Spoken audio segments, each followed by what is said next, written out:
सतो मा तमसो मा ज्योतिर्गमय मृत्योर्मामृतंगमय। ओम शांति शांति शांति। विवेक चूड़ामणि कक्षा 48। अहम पदार्थ का निरूपण पिछले 294 श्लोक में किया और उसी का आत्मा उससे अहम पदार्थ से भिन्न है इसका प्रतिपादन कर रहे हैं। अहम पदार्थ का निरूपण क्या किया? सर्वात्मना दृश्यमिदं मृषाय।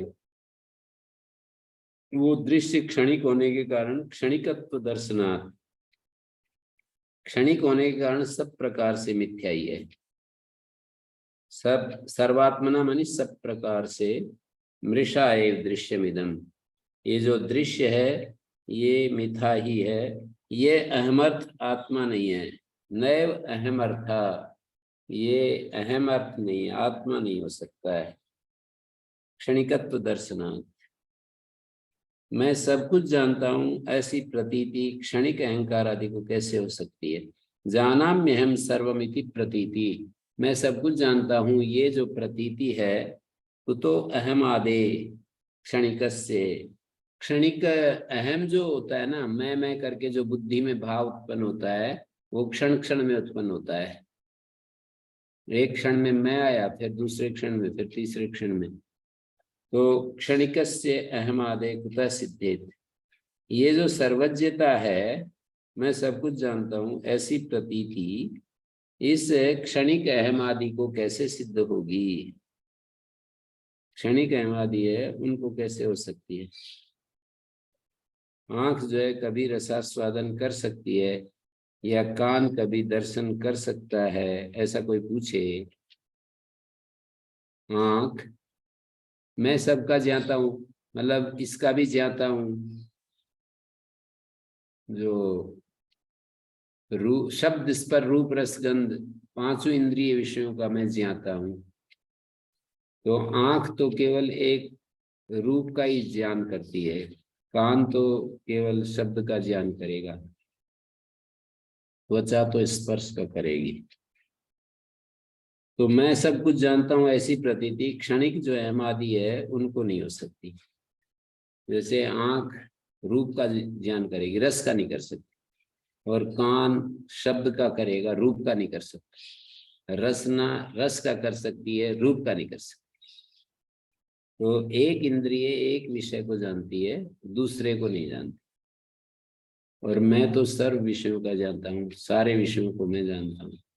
मैं जानने वाला हूँ रूप को भी, रस को भी, शब्द को भी, स्पर्श को भी। एक एक इंद्रिय तो एक एक, तो इन इंद्रियों से अलग कोई है ना। ये जो मैं है, मैं सब कुछ जानता हूँ, ये क्षणिक अहम आदि, क्षणिक मानी एक क्षण में उत्पन्न जो आंख के साथ मैं देख रहा हूं, ये जो मैं देख रहा हूं, ये देखने के साथ जो मैं जुड़ा हुआ है, इस अहम को प्रतीति नहीं हो सकती है सर्वज्ञता की। अहम अर्थत्व, अहम अर्थ जो है ना आत्मा है, पर जो क्षणिक भी होता है ना, मैं का प्रयोग दो जगह होता है। एक तो आत्मा के लिए मैं का प्रयोग होता है, और एक क्षणिक में, क्षणिक विषय में भी मैं का प्रयोग होता है। दो जगह हो रहा है। तो जो क्षणिक में है वो आत्मा नहीं हो सकता है। बौद्ध लोग जिसको क्षणिक, बुद्धों का जो क्षणिकवाद है, क्षण क्षण में जो बदल रहा है, उसको वो आत्मा नहीं कहते। तो मन अपनी वृत्तियों को इसलिए नहीं जान सकता कि वो जड़ है। और आंख नाक कान आदि भी एक एक विषय को जानते हैं। कर्तृकर्म विरोध कल हमने चर्चा की थी। जो कर्म होता है वही उसी समय करता नहीं होता।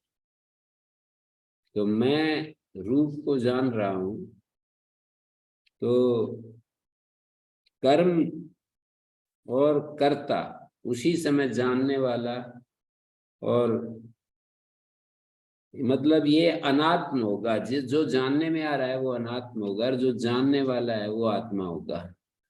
वो एक ही समय आत्मा और अनात्मा, कर्ता भी हो जाए, जानने वाला भी हो जाए, और जेय भी हो जाए, ऐसा नहीं हो सकता। ओम गुरुजी। हाँ जी। तो यहाँ मतलब नेत्र श्रोत्र भी तो जड़ ही हैं गुरुजी, उनकी एक मतलब देखना सुनना, ये कह रहे हैं मन, मतलब यहाँ इस अहम पदार्थ सत्य और नित्य है, मतलब एक अहम पदार्थ सत्य और नित्य है, और एक अहम पदार्थ, उसका विवेक करना पड़ेगा। एक अहम पदार्थ क्षण क्षण में उत्पन्न हो रहा है, जा रहा है। एक अहम पदार्थ जो है ना, उसका मुख्य अर्थ तो आत्मा है, लेकिन वो दृश्य पदार्थ के रूप में, जैसे एक क्षण में मैं देखता हूँ, मैं सुन सकता हूँ, दूसरे क्षण में मैं सूंघ सकता हूँ, स्वाद लेता हूँ। जहां जहां अहम वृत्ति का संबंध है, वहां वहां मैं, ऐसा कहा जाता है ना। मैं देख सकता हूँ, मैं सुन सकता हूँ, मैं चख सकता हूँ। तो आत्मा एक होने के कारण अनेकों का अहम भाव होना संभव नहीं है। ये जो अनेक हो रहे हैं ना, मैं देखता हूँ, मैं सुन सकता हूँ, मैं सूंघता हूँ, मैं स्वाद लेता हूँ, मैं जाता हूँ, जहां जहां अहम वृत्ति का संबंध है, वहां वहां मैं ऐसा कहा जाता है। आत्मा एक होने के कारण अनेकों का अहम भाव होना संभव नहीं है। मैं ये पूछ रहा था गुरुजी, यहाँ पे मन मन या बुद्धि को क्यों नहीं कह सकते, मैं देख रहा हूँ, मैं जान रहा हूँ? मैं और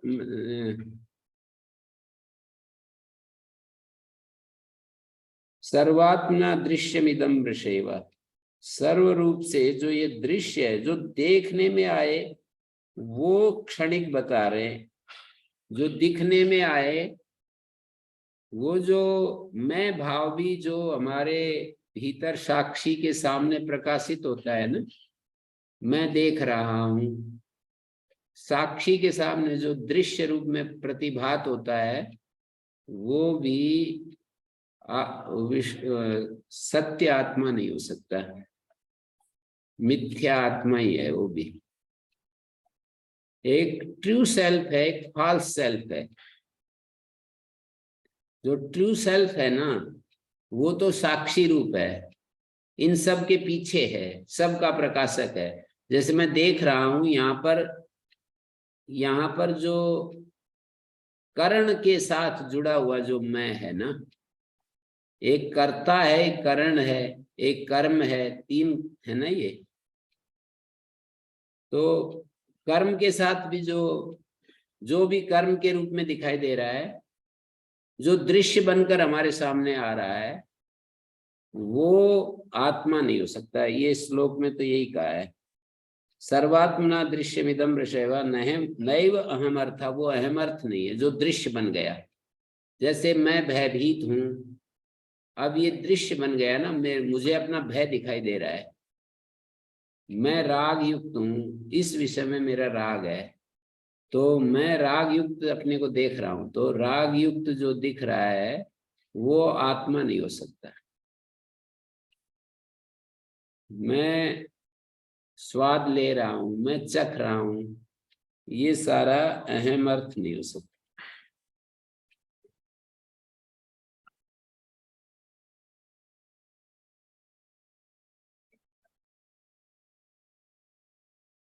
तो इसमें नए क्षणिकत्व दर्शनात्, वो जो दृश्य है वो क्षण क्षण में नया नया आता रहता है, इसलिए वो आत्मा नहीं।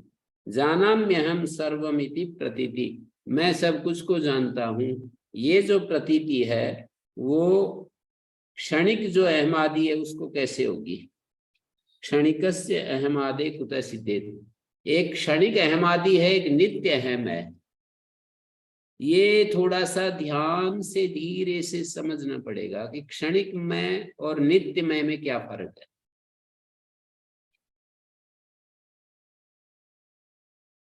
तो क्षणिक मैं है वो आत्मा नहीं है, जो नित्य मैं है वो आत्मा है।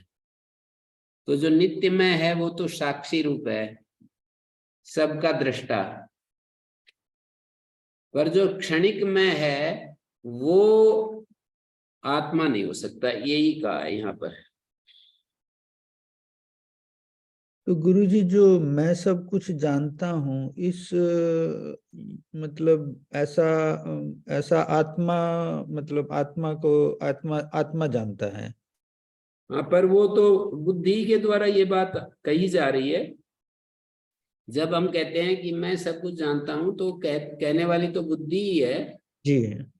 पर यहाँ पर बुद्धि के पीछे जो साक्षी है, जो कर्ण निरपेक्ष है, वो है आत्मा। बुद्धि में, बुद्धि के साथ जुड़ करके जो मैं, ऐसे कहा ना, सांख्य में कहा नास्मि न में ना हम, जो मेरा है वो मैं नहीं, जो अहम अहम करके जिसको कहते हैं वो भी मैं नहीं, और अस्मि जिसको कहते हैं वो भी मैं नहीं। शुद्ध मैं की बात कर रहे हैं। जी। नास्मि न में ना हम, शुद्ध मैं क्या है? तो कहते हैं नास्मि न में ना हम, उसको हटा दो जिसको मेरा मेरा कह रहे हैं। और मैं करके जिसको, जैसे मैं दिल्ली जाऊंगा, मैं शरीर को मैं कह रहा हूं ना, मैं भोजन करूंगा, मैं स्नान करूंगा, यहाँ पर मैं प्रयोग कर रहे हैं ना। मैं स्नान करूंगा, मैं झाड़ू लगा रहा हूँ, मैं खेत में घास उखाड़ रहा हूँ। ये जो मैं करके प्रयोग करते हैं वो भी आत्मा नहीं। और फिर इनको हटा दीजिए, मैं को भी हटा, मेरे को भी हटा दिया, मैं को भी हटा दिया, फिर अस्मि रूप में बुद्धि के साथ संयुक्त होकर के हम ऐसा देखते हैं, अस्मि अस्मि अस्मि। वो अस्मि भी आत्मा नहीं है।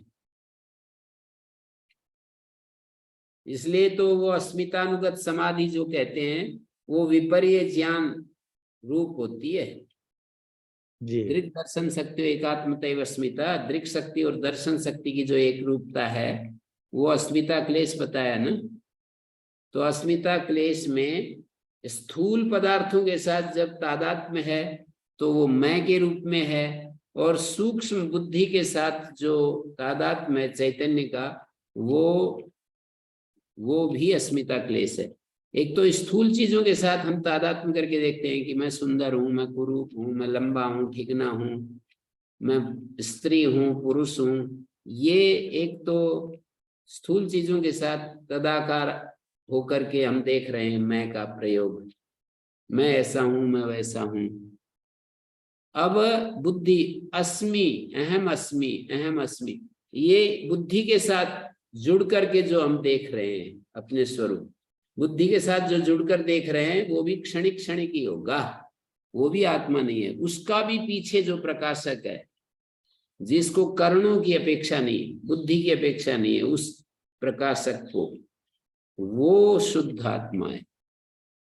गुरु जी, ये जो क्षणिक हो रहा है वो किसे हो रहा है? बुद्धि, बुद्धि क्षणिक। ये तो गंभीर श्लोक है, थोड़ा ध्यान की गंभीर स्थिति में जाकर के धीरे से समझेंगे ना तो पकड़ में आएगा, नहीं तो ये तो शब्द ही शब्द गूंजेंगे। मैं ये कह रहा था कि जैसे मैं एक स्थूल अर्थ के साथ तादात्म्य करके अपने स्वरूप को देखता हूं, जैसे मैं गोरा हूं, मैं कृष्ण वर्ण का हूं, मैं लंबा हूं, मैं ठिगना हूं, मैं काणा हूं, मैं लंगड़ा हूं, मैं लूला हूं, मैं धनवान हूं, मैं राष्ट्र भक्त हूं, ये एक भावना के रूप में मैं का प्रयोग कर रहे हैं। तो शरीर के साथ लेकर के मैं राष्ट्र भक्त हूं, मैं धार्मिक हूं, मैं अधार्मिक हूं, मैं सामान्य आदमी हूं, मैं विशेष आदमी हूं, ये सारे ही चैतन्य के साथ बुद्धि में आए हुए धर्म, उनको एक रूपता में देख रहे हैं, तादात्म्य करके देख रहे हैं। एक चैतन्य है और एक बुद्धि में आए हुए अलग अलग विषय हैं, उनको एक रूप करके देख रहे हैं। तो ये भी आत्मा का शुद्धतम रूप नहीं है। जो स्थूल चीजें होती हैं उनके साथ आत्मा का तादात्म्य, जैसे मैं गोरा काला, मनुष्य, स्त्री, पुरुष, ये सारा, ये भी तो आत्मा है ही नहीं। फिर इसको हटा दीजिए, मैं भूखा हूं, मैं तृप्त हूं, ऐसे ऐसे करके हम, जो मैं रोगी हूं, मैं जीर्ण हूं, बूढ़ा हो गया हूं, ये शरीर के साथ जुड़ करके बूढ़ा हो गया हूं, मैं रोगी हूं शरीर के साथ, मैं विक्षुब्ध हूं, मैं चंचल हो रहा हूं, तो यहाँ मन के साथ एक करके देख रहे हैं। मैं शांत हूं, यहाँ मन की शांत अवस्था के साथ आत्मा को एक करके देख रहे हैं। मैं अशांत हूं, ये आत्मा को मन की अशांति के साथ देख रहे हैं। परटर्ब्ड ऐसे बोलते हैं ना, मैं परटर्ब्ड हूं, मैं मुग्ध हो गया, मैं मूड हूं, मैं मुग्ध हूं। बट तो इस तरह से गुरु जी, जब यहाँ पे हम बोल रहे हैं मैं सब कुछ जानता हूँ, तो ये जी, भी तो अस्मिता भाव ही तो में तो ऐसा है ना गुरु जी, इसमें आत्मा। जानाम्यहं सर्वमिति प्रतीति, ये प्रतीति क्षणिक मैं को नहीं हो सकती है। जो क्षण क्षण में मैं ऐसा हूं, मैं वैसा हूं, ये जो देख रहा है, उसको ये जो सर्वज्ञता की प्रतीति है ना, वो तो इन सब ज्ञानों के पीछे एक साक्षी रूप में मौजूद है, वही मैं है। ये जो जानामि अहम सर्वमिति प्रतीति, ये जो प्रतीति है ना, तो ये क्षणिक, ये कहा ना, क्षणिक जो अहम आदि हैं, उनके पीछे जो मौजूद है वो सच्चा मैं है।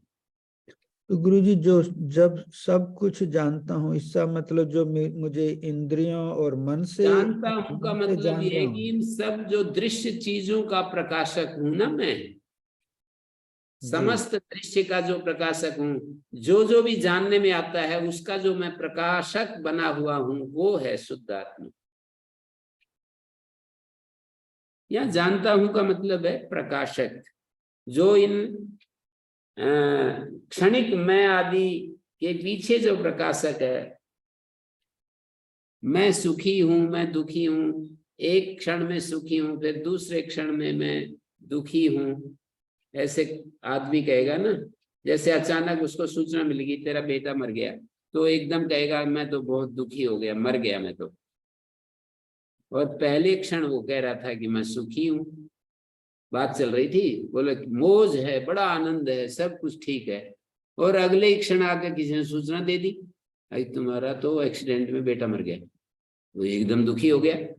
तो वो जो मैं सुखी हूं इसका प्रकाशक जो है, और मैं दुखी हूं, इन दोनों का जो प्रकाशक है वो आत्मा है। मुझे डर लग रहा है, ऐसे कहते हैं ना कई बार, तो मुझे भय आ रहा है, डर लग रहा है।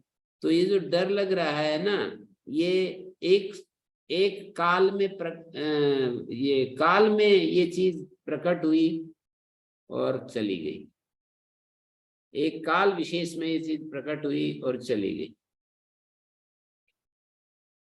मुझे भय लग रहा है, तो जी ये सदा थोड़ी लगता है, एक थोड़ी किसी कारण से लग रहा है, फिर वो तो समाप्त हो जाता है। और जिस कारण से लग रहा है ना भय, उससे पहले भय कहाँ था?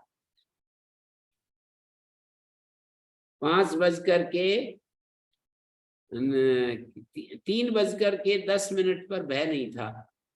3 बज करके ऐसे बताऊंगा ना, बज करके, तब आपको समझ में आएगा। 3:20 पर अचानक किसी कारण से भय आ गया है। जैसे किसी ने वो ईंटों का भट्ठा लगाया, वर्षा होने लगी तो भय आ गया। किसी ने बिजनेस शुरू किया और बिजनेस में बहुत ज्यादा रेट डाउन आ गए तो भय आ जाता है ना।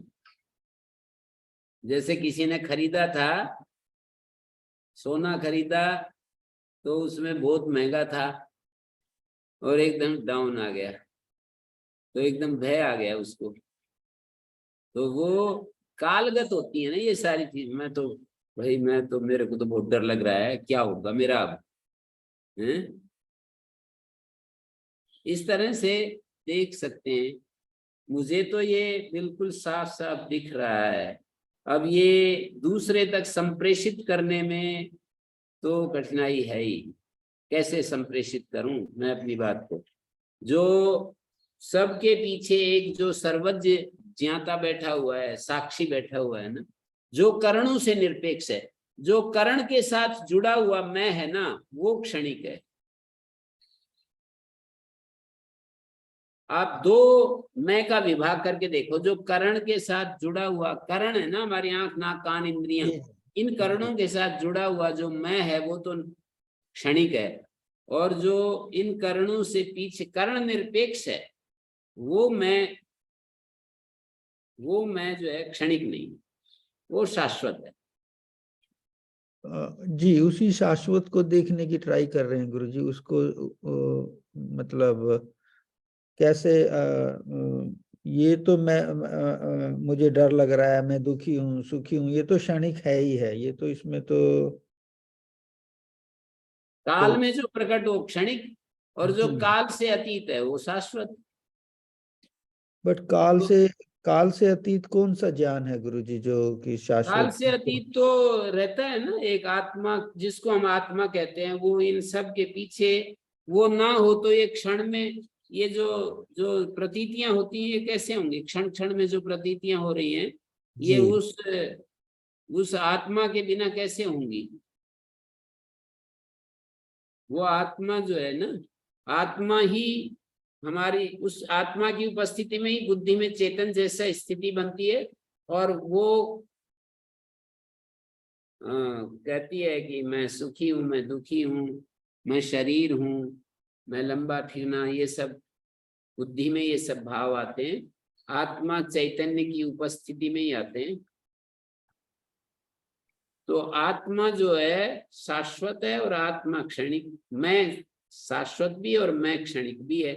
तो क्षणिक मैं आदि की प्रतीति, क्षणिक मैं आदि को, क्षणिक जो अहम आदि है उसका जो उसका ये सत्यत्व नहीं हो सकता है।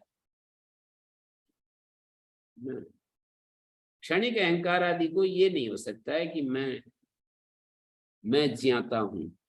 मतलब वो जो क्षणिक मैं आदि के पीछे जो साक्षी है वो बिल्कुल अलग है, और ये क्षणिक मैं अलग है। एक नहीं हो सकता है वो। क्योंकि हमने हमने तो पहले ही मान्यता कर रखी है ना गुरुजी, शाश्वत क्या? पहले ही हमने मान रखा है ना, एक आत्मा है जो शाश्वत है। नहीं, वो मैं उसी को करना चाह रहा हूँ कि जो ये मानना है ना, मानने की बात नहीं चल रही है यहाँ। जी, तो वो अनुभव के स्तर पर जैसे शांत हो गए, कोई विचार नहीं आ रहा, फिर भी एक स्फुरणा जहां से उठती है, वो अधिष्ठान जो है वो चैतन्य है। और जो स्फुरणा उठी बुद्धि के साथ मिल करके कि मैं अभी मेरे को ठीक ठीक दिखाई दे रहा है, ये बुद्धि के साथ ही मिल करके हम कह रहे हैं कि मुझे साफ दिखाई दे रहा है, ऐसा जो कहेगा वो बुद्धि के साथ मिल करके कहेगा। अब इसका भी जो प्रकाशक है वो है सच्चा आत्मा। मैं भ्रांत हूं इसका भी प्रकाशक होता है वो, और मैं निर्भ्रांत हूं इसका भी प्रकाशक। मैं सुखी हूं इसका भी, मैं दुखी हूं इसका भी, मैं शांत हूं इसका भी, मैं अशांत हूं इसका भी। दोनों विरोधी भावों का प्रकाशक कोई बैठा है भीतर। जी गुरुजी, जी। ओम। इस तरह से इसको थोड़ा और देखो। इस ये समझ में आने लगा तो बस पूरा दर्शन ही समझ में आ जाएगा। ये सांख्य योग वेदांत की, इसमें एक क्षणिक मैं है और एक वो मैं है, एक शाश्वत मैं है।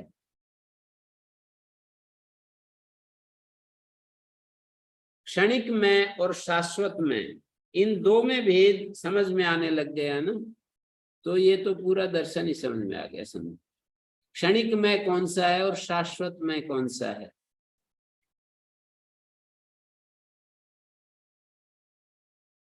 जी गुरु जी, वही बड़ी बात है जी। आगे कहते हैं अहम पदार्थस्तु अहमादि साक्षी।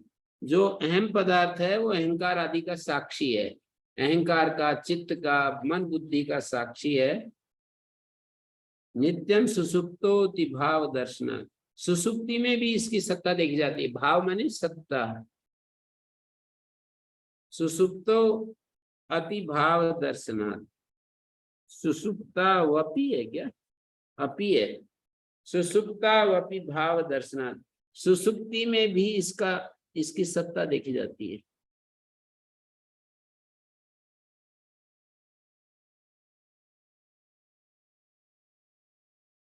ब्रूते ही अजो नित्य इति श्रुति। श्रुति इसको अज कहती है, नित्य कहती है। स्वयं तत्प्रत्यगात्मा सद सद विलक्षण। स्वयं प्रत्यगात्मा सद और असत से विलक्षण है। प्रत्यगात्मा सत और असत से विलक्षण है।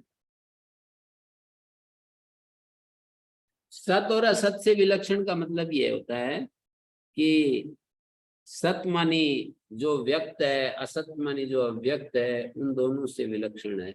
ये जो कार्य जगत है और कारण है, कार्य कारण दोनों से विलक्षण है। श्रुति आत्मा को स्वयं अज कहती है। ब्रूते ही अजो नित्य इति श्रुति स्वयं आत्मा को नित्य कहती है। इसलिए प्रत्येक आत्मा सच्चिदानंद स्वरूप आत्मा सद असत से विलक्षण है, भिन्न है, व्यक्त अव्यक्त से भिन्न है।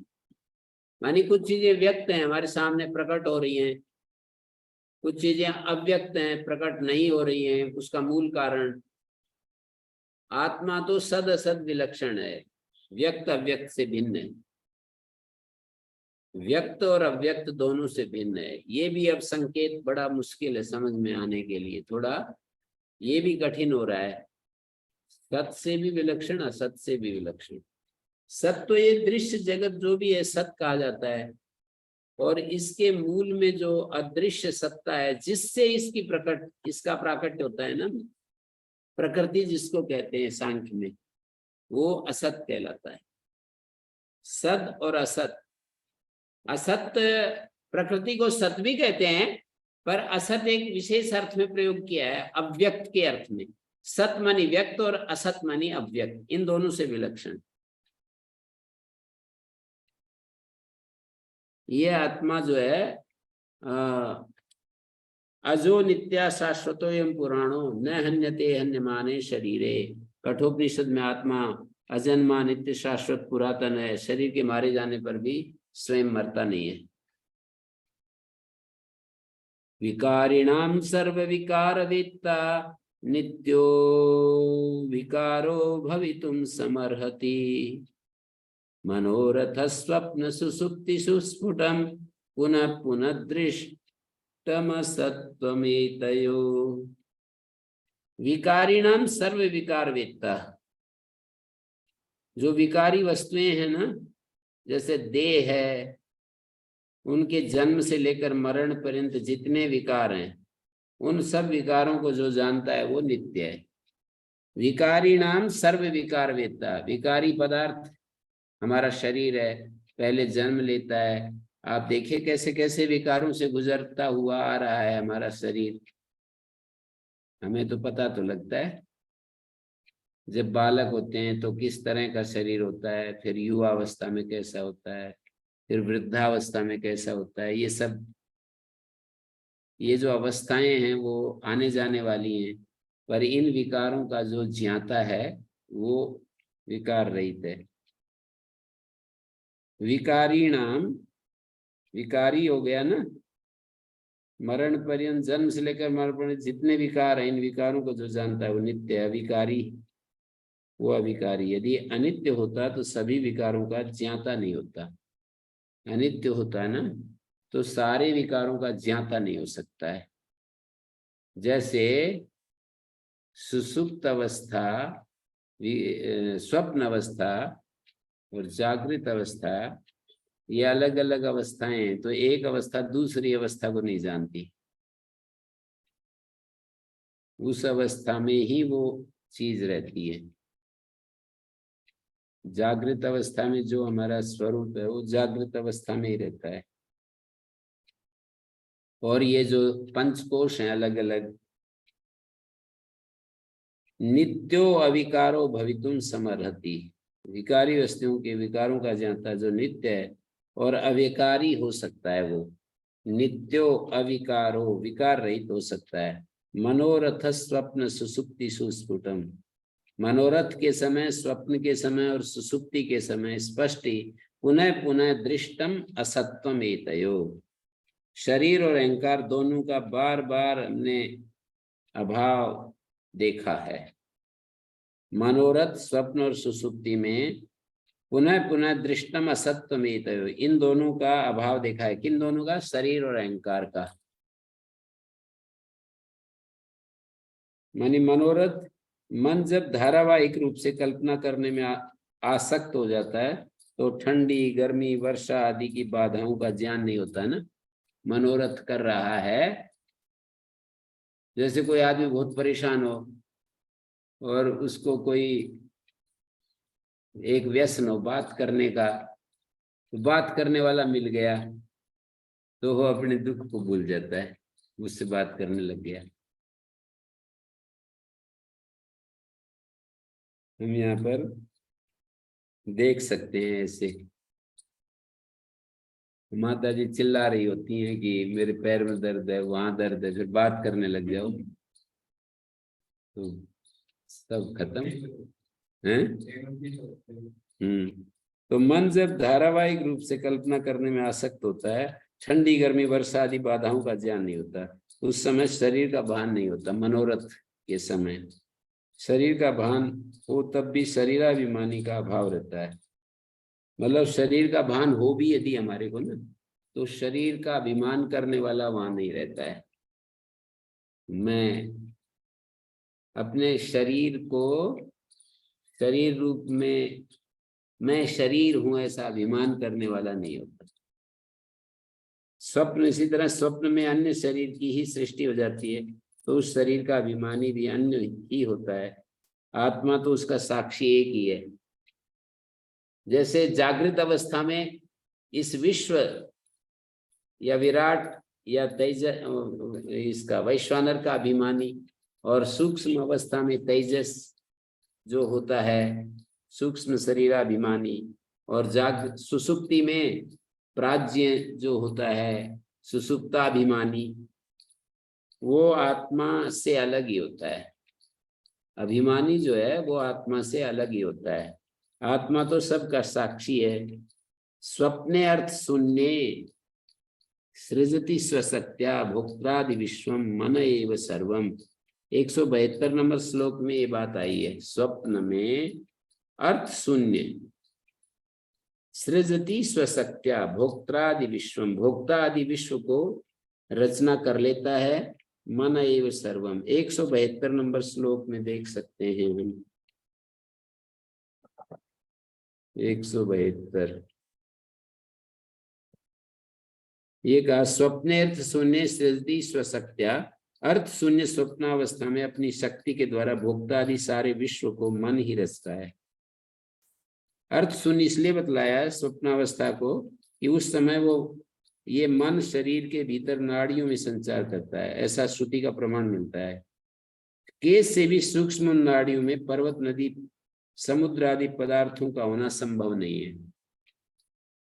केश से भी भीतर, केश से भी सूक्ष्म जो नाड़ियां हैं ना, केश से भी सूक्ष्म नाड़ियों में, बिल्कुल केश से भी सूक्ष्म नाड़ियां हैं, उन नाड़ियों में इसका पर्वत, नदी, पहाड़ पर ये बाहर का जगत वहां संभव नहीं है। तो अर्थ शून्य बतलाया है। स्वप्नेर्थ शून्य, अर्थ का मतलब पदार्थ शून्य। स्वप्नावस्था में प्रतीत होती है सृजति स्वशक्त्या, अपनी शक्ति के द्वारा भोक्तादि सारे विश्व को मन रच लेता है।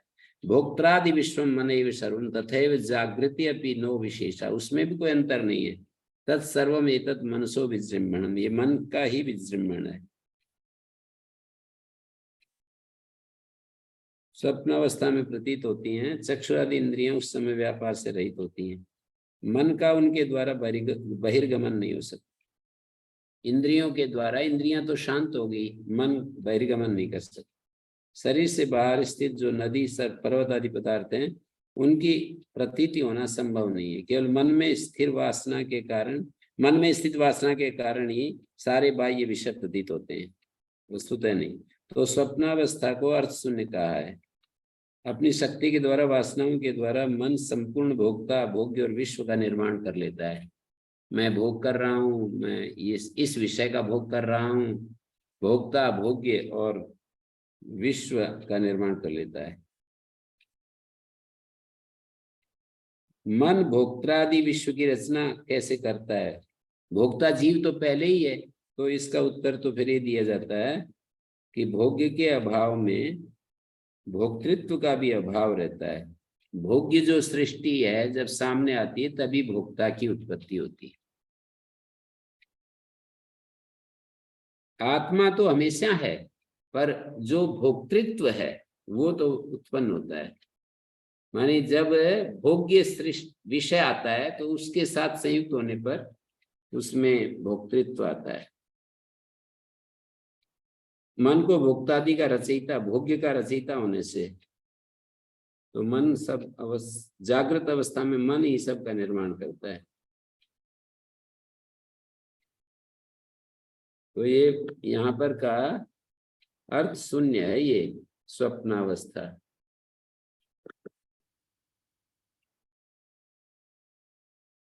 तो नित्यम सुसुप्तावपि भाव दर्शनात्, उसका आत्मा की सत्ता देखी जाती है।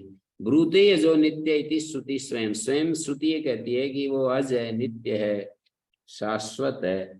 तत्प्रत्येक आत्मा सदसद विलक्षणा, वो प्रत्येक आत्मा है, माने इनरमोस्ट बीइंग है, बिल्कुल कर्ण निरपेक्ष है। ये शब्द बोलूंगा, कर्णों से, समस्त कर्णों से निरपेक्ष है, मन से निरपेक्ष है, बुद्धि से निरपेक्ष है और बाह्य इंद्रियों से निरपेक्ष है। मन बुद्धि कर्णों से निरपेक्ष है, वो ज्ञान मात्र, दृष्टा दृषि मात्रा शुद्धा जिसके लिए कहा है, वो प्रत्येक आत्मा सत और असत से भिन्न है। विकारिणाम सर्व विकार वेत्ता, ये चल रहा था। नित्यो विकारो भवितुम समरति, नित्य अविकार हो सकता है। मनोरथ, स्वप्न और सुसुप्ति में स्पष्ट ही पुनः पुनः दृष्टम असत्वम एतयो, पुनः पुनः इनका दोनों का असत्य देखा गया है। किनका? इन दोनों की असत्ता देखी गई है, शरीर और अहंकार की बार बार असत्ता देखी गई है। सुसुप्ति में भी शरीर और शरीराभिमानी का अभाव सर्वानुभव, तो स्फुटम दृष्टम, स्पष्ट ही देखा गया है। आत्मा सभी भावों और अभावों का साक्षी है, नित्य है, एक रूप है। यहाँ पर कहा मनोरथ स्वप्न सुसुप्ति सुस्फुटम, स्पष्ट ही पुनः पुनः दृष्टम असत्वम एतयो, एतयो माने इन दोनों की असत्ता देखी गई है। किन दोनों की? शरीर और अहंकार दोनों का बारंबार अभाव देखा गया है। कहाँ? मनोरथ, स्वप्न और सुसुप्ति में। कोई हम विचार कर रहे हैं, मनोरथ, मन में कोई विचार आ रहा है तो शरीर को भूल जाते हैं, अहंकार को भूल जाते हैं। स्वप्न के समय भी अभिमानी जो है वो नहीं रहता है कि मैं इस स्वप्न का अभिमानी हूं। तीन अवस्थाओं में, जागृत अवस्था में जब मनोरथ में डूब जाते हैं ना, तब अपने अहम भाव को उससे परे चले जाते हैं। मनोरथ ही मनोरथ आए तो उस समय आदमी का जो अहम भाव है लुप्त हो जाता है और शरीर से भी तादात्म्य टूट जाता है मनोरथ के समय, और स्वप्न समय में भी और सुसुप्ति समय में भी। अतोभिमानम त्यज मांस पिंडे, शिष्य को समझा रहा है गुरु। मांस पिंड और बुद्धि से कल्पित जो पिंडाभिमानी है, इसमें अभिमान का त्याग कर। पिंडाभिमानी न्यपि बुद्धि कल्पिते, बुद्धि कल्पित जो पिंडाभिमानी है ना, इसमें भी मांस पिंड में अभिमान का त्याग कर दे, अपने अभिमान को छोड़ दे। कालत्रयाबाध्यम अखंड बोधम, और तीनों कालों में अबाधित अखंड जो ज्ञान रूप है, अखंड बोध, अखंड ज्ञान रूप अपनी आत्मा को जानकर, ज्ञात्वा स्वमात्मानम ज्ञात्वा अपनी आत्मा को जानकर उपय ही शांतिम, शांति को प्राप्त कर ना अच्छा है। जो तीनों कालों में अबाध्य है, माने जो कालातीत है, नित्य ज्ञान स्वरूप है, कालत्रयाबाध्यम अखंड बोधम, जो अखंड बोध स्वरूप है, ऐसे अपने आत्मा के वास्तविक स्वरूप को जानकर तू शांति को प्राप्त कर, आत्यंतिक दुख की निवृत्ति और मुक्ति सुख प्राप्त कर। ज्ञात्वा स्वम आत्मानम उपैहित शांतिम,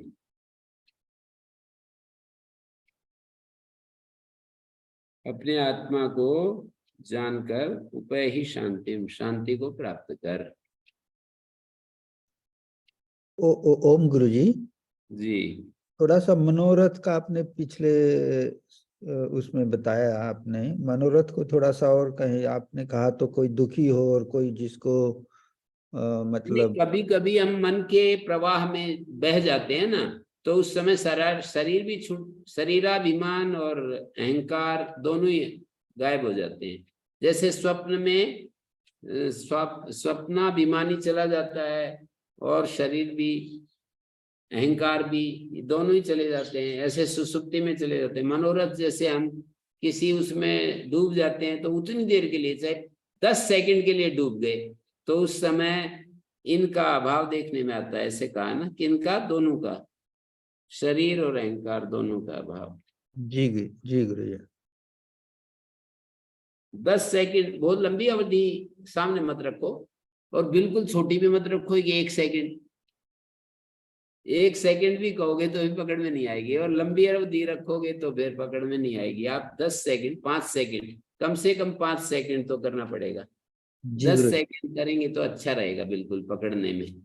10 सेकंड के लिए आप शांत हो जाएं। तो एक तो हमारा दृष्टा भाव, 10 सेकंड कोई विचार नहीं आए तो वो दृष्टा भाव होता है, साक्षी भाव। और यदि हमारे विचार आ रहे हैं तो 10 सेकंड के लिए हम गायब हो गए, बिल्कुल एकदम पूरा टोटली अब्सेंट हो गए, यहाँ नहीं है, बिल्कुल किसी विचार में खो गए। ये है मनोरथ। तो विचार में खोने से वो कह रहे हैं कि शरीर और अहंकार का भान नहीं रहता, फिर शरीर का भान नहीं रहता, शरीराभिमानी का भी अभाव हो जाता है।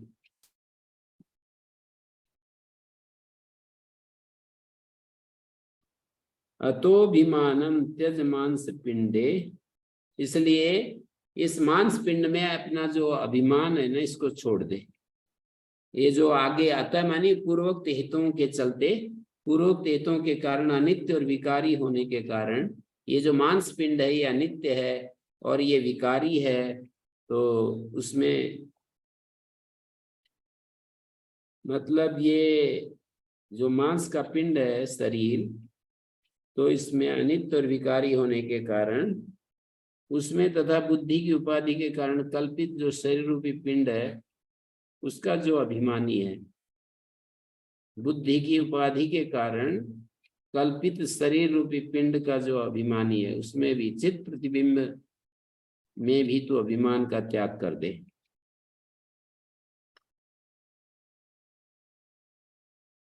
अर्थात इनमें आत्मबुद्धि करना छोड़ दे।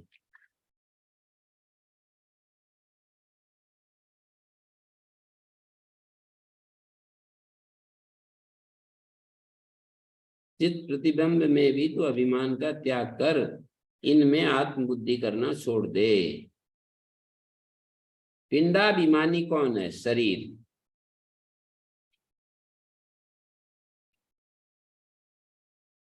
मांस पिंड जो पिंडाभिमानी है, अतोभिमानम तज मांस पिंडे, एक तो बुद्धि से कल्पित, बुद्धि कल्पिते मांस पिंडे, बुद्धि से कल्पित पिंडाभिमानी में भी, पिंडाभिमानी में भी। इसलिए मांस खंड क्या है? मांस पिंड क्या है? शरीर। मांस पिंडे अभिमानम त्यज है, और पिंडाभिमानी अपनी अभिमानम त्यज, ये दो बात कही है।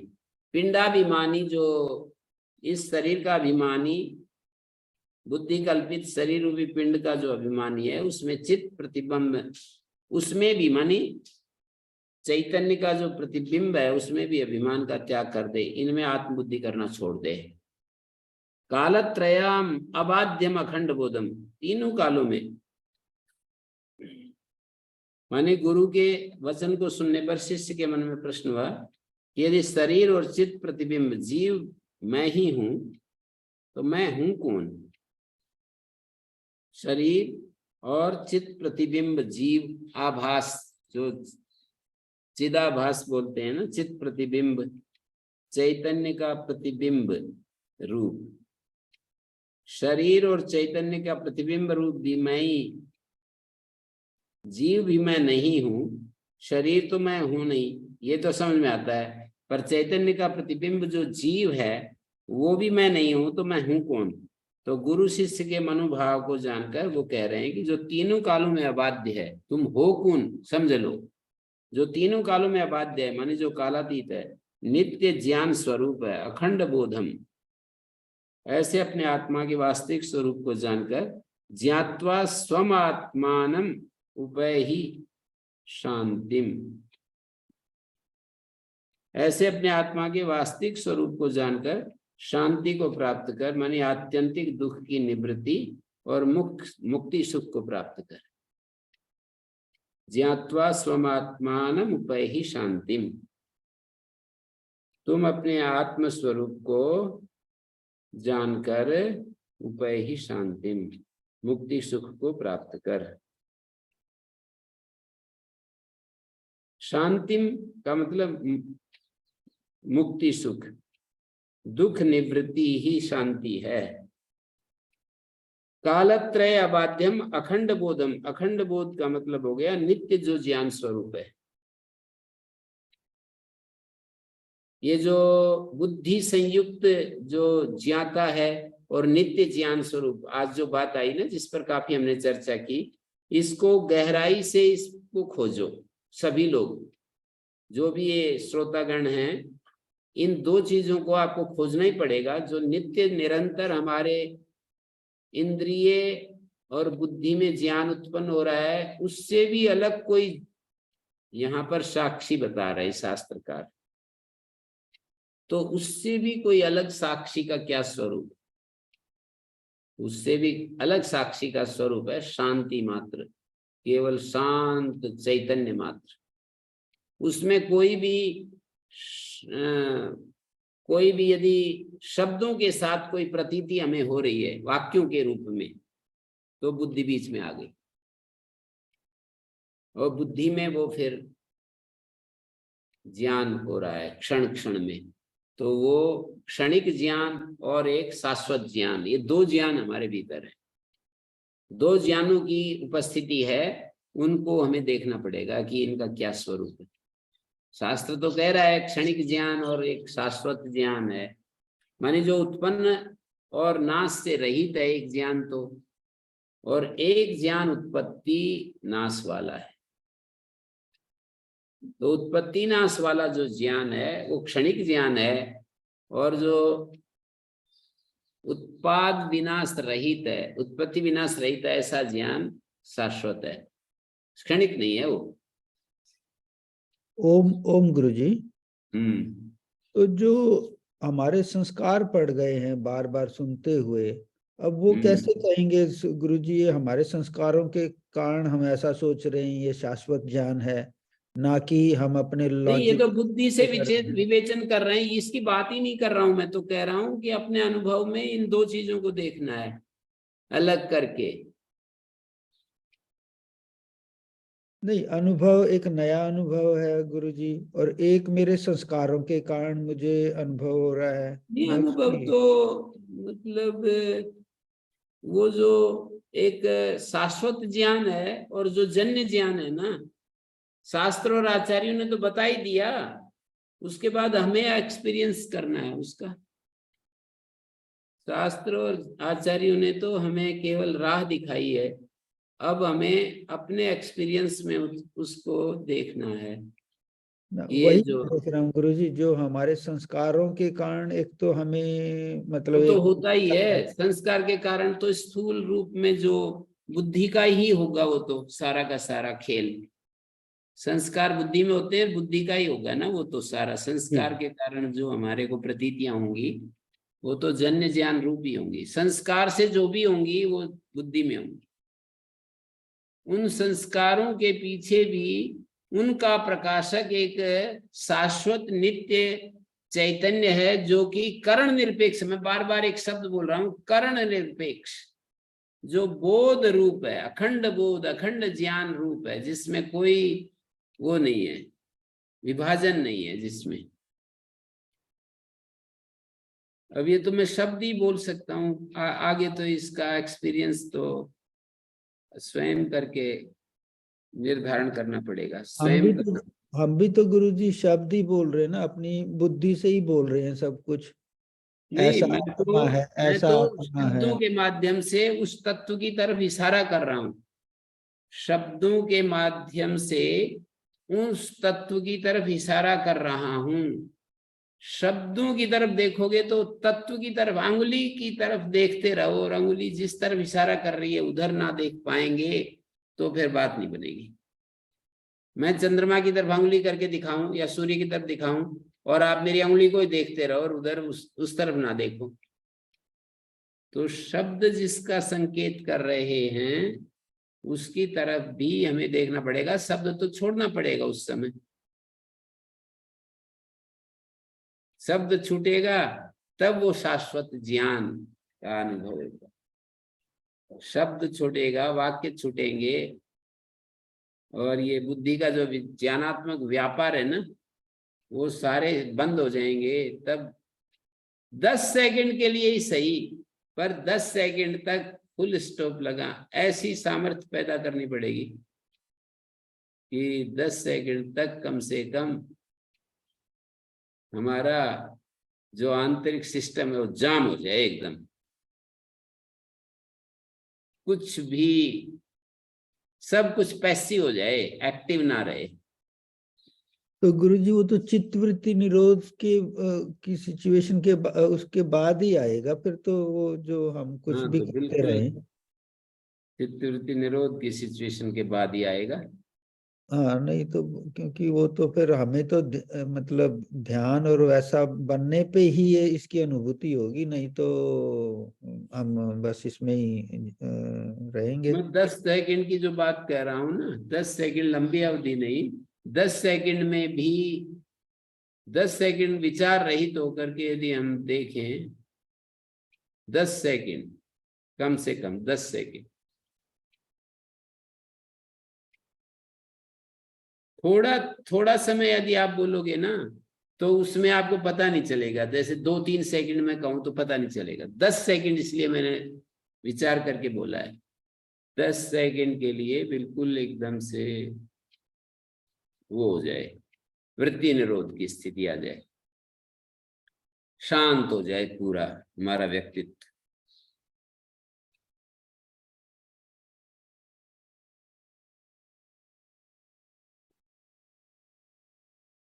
तो वो जो वृत्ति निरोध के बाद भी जो है ना, वो कालत्रय अबाध्य है, अखंड बोध है।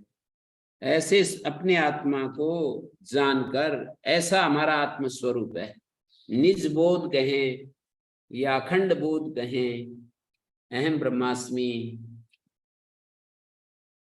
निज बोध, वो करण निरपेक्ष नहीं, वो करण निरपेक्ष है, मतलब करण सापेक्ष नहीं है वो बोध।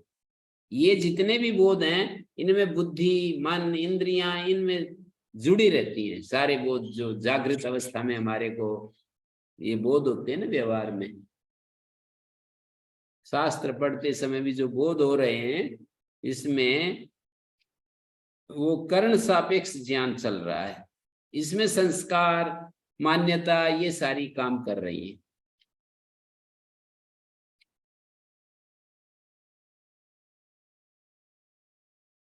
पकड़ में तो आ रहा होगा धीरे धीरे।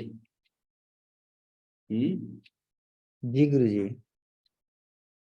ये जो जागृत अवस्था में संस्कार, वासना और ये सारी चीजें काम कर रही हैं, जागृत अवस्था में बुद्धि के माध्यम से ये प्रकट हो रही हैं, तो ये तो क्षणिक बोध में ही हम गुजर रहे हैं। शाश्वत बोध की जो का स्वरूप है ना, वही क्षणिक बोध का साक्षी है। ये जो हमारा क्षणिक बोध है, इसका भी जो साक्षी है वो है शाश्वत।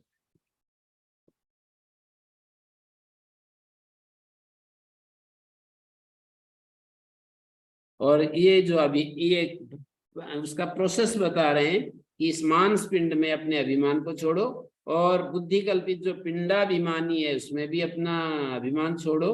कालत्रयम कालत्रयाबाध्यम अखंड बोधम, कालत्रय से अबाध्य जो अखंड बोध है उसको अपने आत्म स्वरूप में जानकर, और उपय ही शांति, शांति को प्राप्त करो।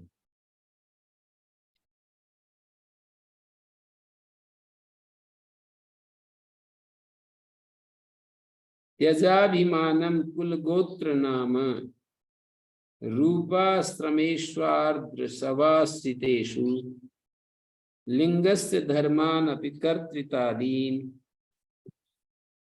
लिंगस्य त्यक्त्वा भवाखंड सुख स्वरूप, इस सब को छोड़कर सुख स्वरूप हो जाओ।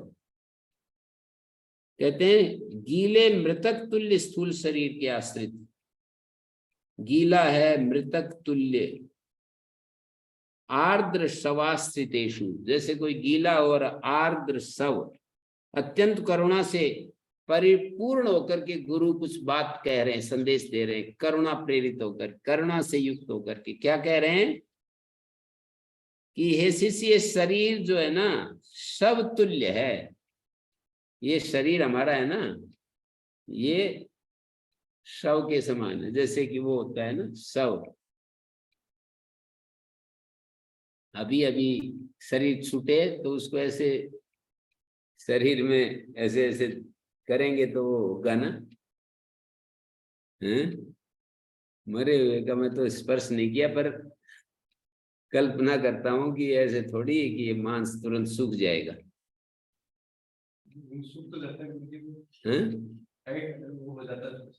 तुरंत थोड़ी हो जाएगा टाइट, 1-2 घंटे भी है, 1-2 घंटे भी टाइट। 1-2 घंटे की बात कब कह रहा हूं मैंने तो ये कहा कि अभी शरीर छूटा है, 5-4 मिनट में देखेंगे तो क्या होगा। तो गीले मृतक तुल्य, जो गीला होता है ना, ये गिलगिला सा लगता है, कुल गोत्र नाम रूपा रूप आश्रमेषु आर्द्र सवाश्रितेषु, रूपाश्रमेषु एक रेखा है क्या, त्यज अभिमानम कुल गोत्र नाम रूप आश्रमेषु, नाम रूप और आश्रम में अभिमान का त्याग कर। मानी स्थूल शरीर के आश्रित जो ये है ना, आर्द्र शवाश्रितेषु, गीले सवतुल्य इस शरीर के आश्रित क्या क्या हैं, इस कुल का है, इस गोत्र का है, ये नाम है, ये रूप है, ये आश्रम है, ये संन्यास आश्रम वाला है, ये गृहस्थ आश्रम वाला है, वानप्रस्थ आश्रम वाला है, और ये कुल भरद्वाज कुल में उत्पन्न है, ये इसका गोत्र है, भरद्वाज कुल में उत्पन्न है, इसका कश्यप गोत्र है, गर्ग गोत्र है, ये इसका नाम है, ये इसका रूप है जो दिखाई दे रहा है, ये आश्रम है। आर्द्र शवाश्रितेषु, आर्द्र शव के समान जो ये शरीर है, गीले मृतक तुल्य स्थूल शरीर के आश्रित जो ये कुल गोत्र नाम रूप आश्रम, इनमें जो अभिमान है इसका त्याग करते, बस त्यज अभिमानम। लिंगस्य धर्मान अपि कर्तृतादीन, और लिंग का इसी प्रकार सूक्ष्म शरीर के जो कर्तृत्वादि लिंग के जो कर्तृत्वादि है ना, उन धर्मों को भी छोड़ दे, अखंड सुख स्वरूप हो जा। भव अखंड सुख स्वरूप, भव मानी हो जा, अखंड सुख स्वरूप हो जा, अखंड जिसमें खंडित नहीं। ये एक सुख तो जन्य सुख है, जैसे ज्ञान हमारे अंदर पैदा होता रहता है ना क्षण क्षण में, ऐसे सुख भी क्षण क्षण में पैदा होता रहता है, आता है, जाता है। जैसे भूख लगी हुई हो, जब तक पेट नहीं भरता है तब तक भोजन खाएंगे तो बड़ा आनंद आता है ना। तो क्षण क्षण में सुख हमारे अंदर चल रहा है, क्षण क्षण में सुख। जैसे कि कोई अनुकूल घटना सुनते हैं कि तुम्हारा बेटा तो सीएम बन गया उस स्टेट का, किसी पिता को सुनाए ले जा करके चुपचाप धीरे से, तो वो तो एकदम, पहले तो नहीं था उसको सुख, एकदम सुख आया ना। तो वो अखंड सुख नहीं है, ये सुख भी जन्य सुख होता है और एक अखंड सुख होता है। इसको भी हमें अपने अनुभव में देखना पड़ेगा। ये भी चित्तवृत्ति निरोध के बाद ही प्रकट होता है। तो 10 सेकंड के लिए सही उस अखंड सुख को भी हमें देखना है। लिंग के जो धर्म है, लिंग के सूक्ष्म शरीर के धर्म है ना, कर्तृता आदि, कर्ता भोक्ता इत्यादि, मैं करता हूं, मैं भोगता हूं, मैं सुखी हूं, मैं दुखी हूं, ये जो लिंग शरीर के धर्म है इनको छोड़ो। तो इन स्थूल और सूक्ष्म शरीर और उनके धर्मों को त्याग करके नित्य सुख स्वरूप आत्मा में सहजता से स्थिर हो जाओगे। इन सब का त्याग करके तुम अखंड सुख स्वरूप हो जाओगे। ये वचन गुरु का उपदेश और आशीर्वाद भी है। मतलब मृत शरीर को स्नान आदि कराया जाता है, उसी प्रकार इसे भी मृत शरीर को कराते हैं ना स्नान आदि, और इसको भी करवाते हैं रोजाना हम। और अंतर इतना ही है कि सब जो है वो प्राण आदि से रहित हो गया, सूख गया, और ये अभी गीला गीला है, मांस जो है अभी पूरा नहीं सूखा है।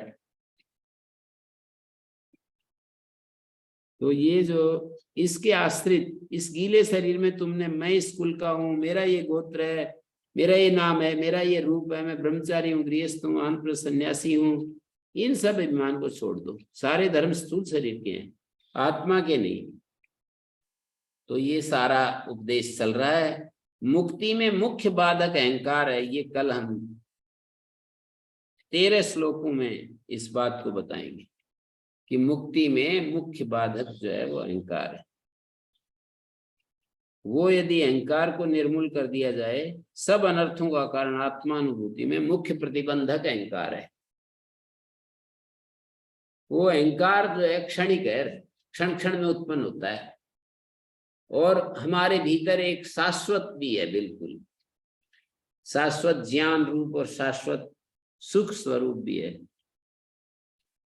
ओम शांति शांति शांति।